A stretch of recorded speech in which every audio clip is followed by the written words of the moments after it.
ரிஷபராசிக்காரர்களுக்கு ஏற்றமான காலம். 7ஆம் இடத்துல சூரியன் செவ்வாய் இருக்க எப்படி சார் ஏற்றமான காலம்னா திருமண பாக்கியம் ஏற்படக்கூடிய காலகட்டமாக அமையும். ஏன்னா குருவின் பார்வை இருக்கு. அது தவிர பார்த்தோம்னா உங்களுடைய ராசிநாதன் 6ஆம் இடத்துல இருக்கிறதுனால புதிய வேலை கிடைக்கும், வேலையில் ஏற்றம் கிடைக்கும், வேலையில் மாறுதல்கள் இருக்கும். இந்த காலகட்டத்தில் பார்த்தோம்னா உங்களுடைய ராசிநாதனும் 6ஆம் இடத்திலிருந்து 7ஆம் இடத்துக்கு போகிறார். இது ஒரு பெரிய ஏற்றத்தை கொடுக்கும். புதிய கடன் வரக்கூடிய வாய்ப்பு உண்டு. கடன் சுப செலவுகளாக இருக்கக்கூடிய வாய்ப்புகள் நிச்சயமாக இருக்கும். திருமண பந்தம் ஏற்படும். 7ஆம் இடத்துல சுக்கிரன் போன உடனேயும் திருமண பந்தம் ஏற்படக்கூடிய வாய்ப்புகள் உண்டு. இந்த மாதத்தில் உங்களுக்கு திருமண பாக்கியம் நிச்சயமாக உண்டு. இவ்வளவு நாளாக பார்த்து தடங்கள் ஏற்பட்டதே, ஆனால் இந்த மாதத்தில் நிச்சயமாக கைகூடக்கூடிய காலகட்டமாக அமைய போகிறது. உங்களுடைய ராசிக்கு 5ஆம் அதிபதியான புதனும் 2-5க்கு அதிபதி, அவர் 6ஆம் இடத்துல இருக்கார். இதன் மூலியமாக பண வரவிற்கு பஞ்சம் இருக்காது. புதிய கடன் அமையும், சுப கடன்கள் அமையக்கூடிய வாய்ப்புகள் நிச்சயமாக உண்டு.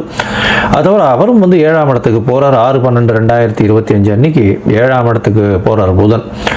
5ஆம் அதிபதியும் 7ஆம் இடத்துல போறதுனால சிறு அதாவது கணவன் மனைவிக்குள்ள நல்ல ஒரு அந்யோன்யம் இருக்கும், காதல் வயப்படக்கூடிய வாய்ப்பு இருக்கும், நினைத்த காரியங்கள் நடக்கக்கூடிய வாய்ப்புகள் நிச்சயமாக உண்டு.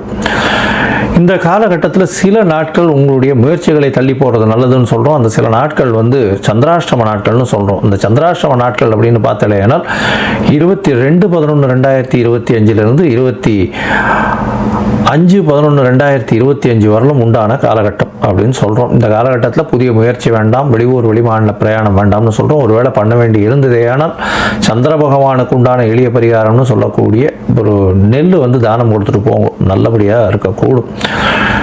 எந்த ஒரு பிரச்சனையும் வராமல் இருக்கும். இந்த மாதம் பார்த்தோம்னா நீங்கள் ரங்கநாதரை போய் சேவிச்சுட்டு வாங்க. துலா மாதம் முடிஞ்சு கார்த்திகை மாதம் 1ஆம் தேதிக்கு போனாலும் நீங்கள் கைசிகை ஏகாதசிக்கும் போகலாம். அங்கே ரங்கநாதரை போய் சேவிச்சுட்டு வாங்க, தாயாரையும் சேவிச்சுட்டு வாங்க, நல்ல ஒரு ஏற்றம் கிடைக்கும். இந்த மாதத்தில் மொச்சை தானம் பண்ணுங்க. இந்த மாதத்தில் பார்த்தோம்னா வெள்ளிக்கிழமை ஒரு 4 வெள்ளிக்கிழமைக்கு மொச்சை தானம் பண்ணுங்க. பெரிய ஏற்றம் கிடைக்கக்கூடிய வாய்ப்புகள் நிச்சயமாக உண்டு.